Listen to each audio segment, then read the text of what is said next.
You have 17 different software subscriptions, 3 project management systems, and you're still manually copying content at midnight on Sundays. Let's fix this ridiculous situation for real this time. Here's the truth bomb nobody wants to hear. Your tech tool addiction isn't solving anything. You're not building a tech stack, you're building a digital junk drawer. It's costing you time, money, and your sanity. And today I'm walking you through the CEO Tech Trinity that actually works for ambitious female founders who are done playing small and ready to let their business run like the empire it is meant to be. You're listening to She's That Founder, the show that helps ambitious women stop drowning in decisions and start owning their CEO seat with a little bit of AI magic. I'm Dawn Andrews, business strategist and executive leadership coach, and in today's deep dive, we're cutting through the noise and showing you how to build a tech stack that works for you instead of the other way around. If you're tired of being the bottleneck in your own business, this one's for you. Okay, so quick reality check. You're not broken for wanting systems that actually work without you micromanaging them. You're not lazy for being exhausted by tools that promise to save time but created more work. And in the world of AI, there are a lot of those right now. And you're definitely not behind because everyone else seems to have figured out some magical productivity formula. The entrepreneurial world has sold you a lie that more tools equals more freedom. But you've learned the hard way that 17 dashboards don't make you 17 times more efficient. They make you 17 times more scattered. This is an ad spot. Quick heads up, if you're tired of tool overwhelm and you want to see exactly how other founders are building their tech stacks, come join us in the AI for Founders community. It's free, it's founder friendly, and it's where we share our real behind the scenes, what's working, what flopped, and how we're using AI without losing our minds. You can find us on LinkedIn at AI for Founders. Okay, so let me tell you this story. This is about one of my private clients. We'll call her Emma. And you know, I'm under NDAs, so I give you my best approximation of the stories without giving away the stories.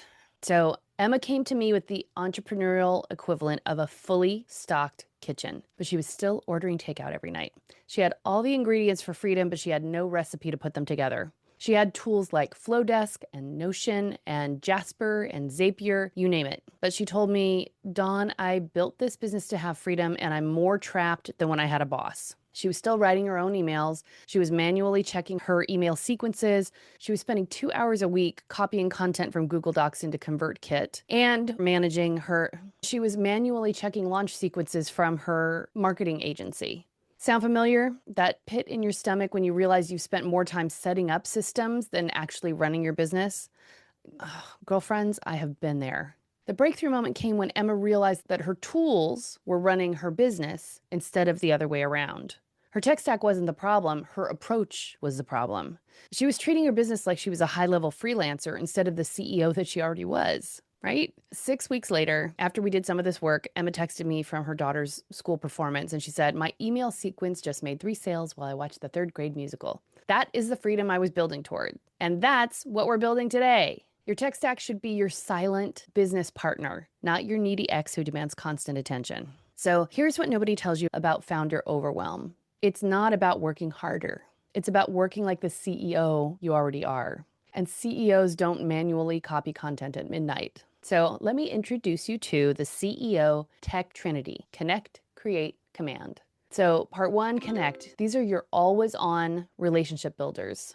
And let's start with where most founders feel the pain first. Staying connected with your people without stalking their inboxes.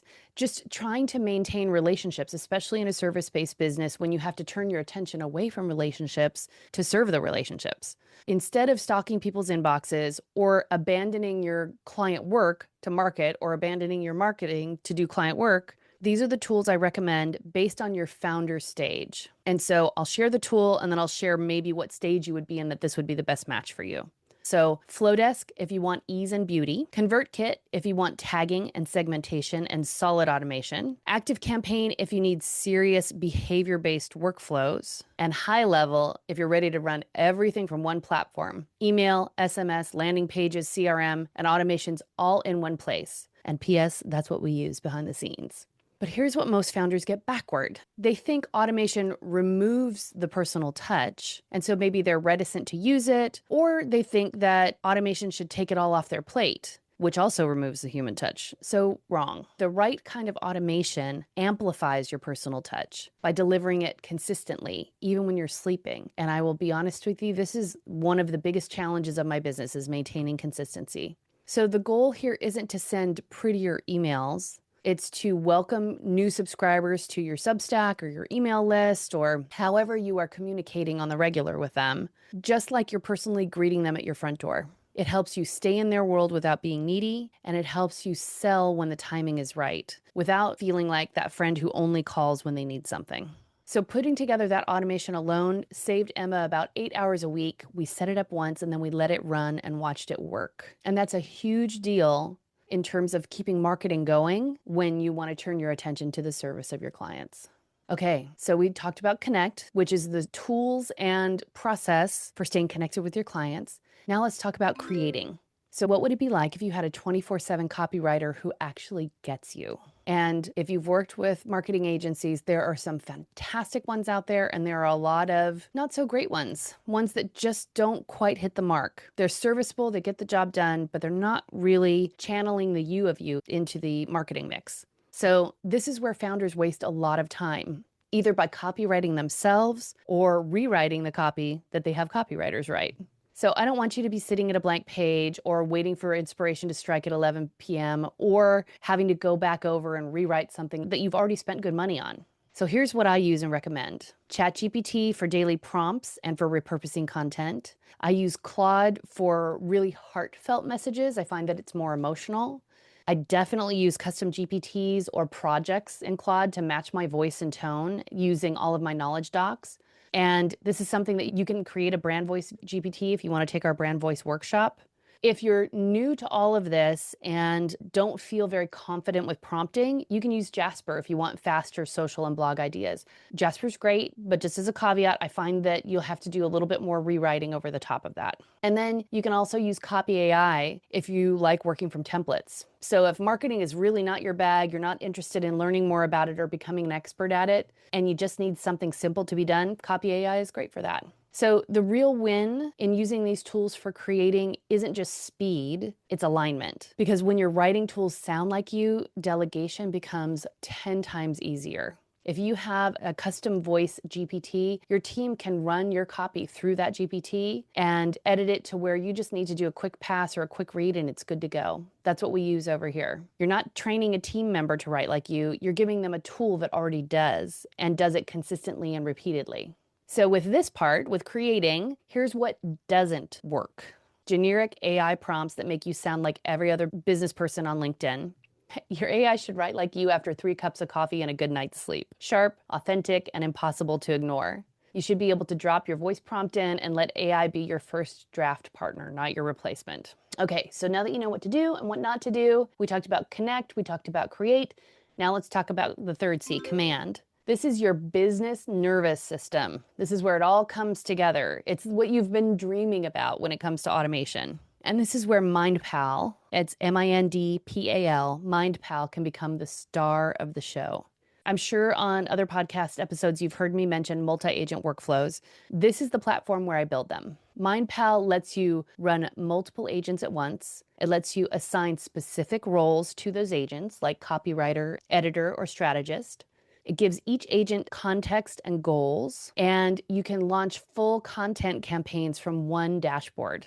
It's like giving each of your team members an AI assistant who knows exactly what to do and delivers it instantly. No more quick questions that derail your entire afternoon. And then you can use tools like Notion or ClickUp for storing SOPs and prompt libraries. We actually use Airtable for this. We've built a custom Airtable.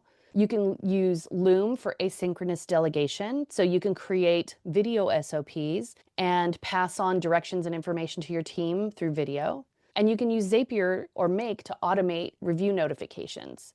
So when it's time for you to look at some content, you can have it pushed directly to your Slack channel or to your email. So the stack that I just shared with you today doesn't just streamline, it frees you to do the CEO work that only you can do. So if I were building a new founder's tech stack from scratch today, I would use HighLevel for email, my CRM, and for automations. I actually even use it for courses and quizzes and so many other things. I would use my brand voice GPT for writing, along with Claude for more emotional writing, and also just to cross-check. I would use MindPal for executing larger projects that require multiple agents.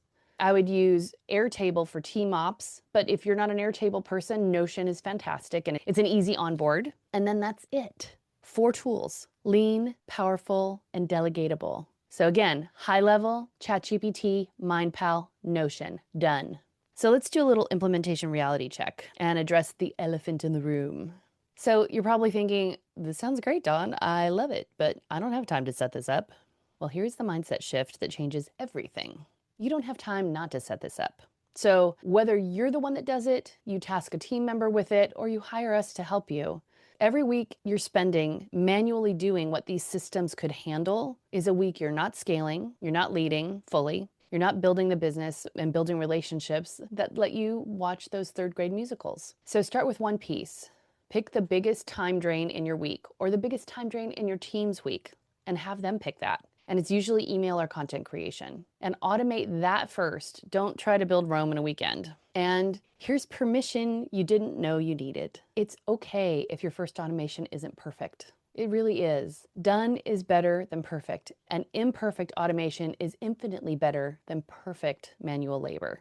Picture this. You wake up to a notification that 3 new clients signed up overnight. Your email sequence nurtured them from stranger to buyer while you slept. Your content calendar is full for the next month and fully aligned with your business goals because your AI assistant batch created it in your voice on Tuesday. And you spend your morning on strategy calls, not answering quick questions. Your afternoon is free for the CEO work that actually moves the needle. And when your daughter has a school play, you go because your business runs without you having to run it all the time.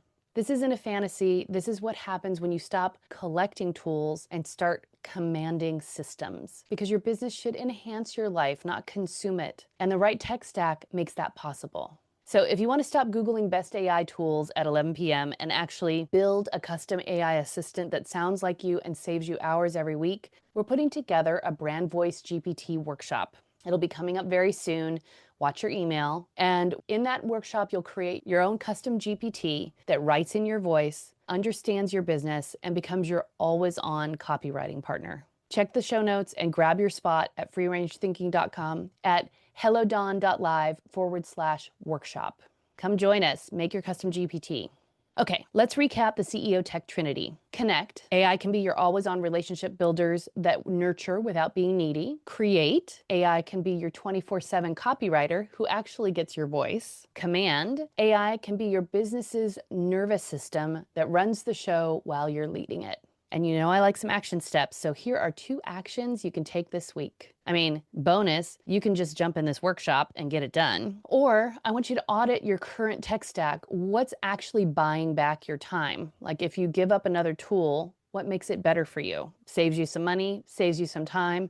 It's probably just sitting there not even being used. And then which of your tools are just giving you another dashboard to ignore?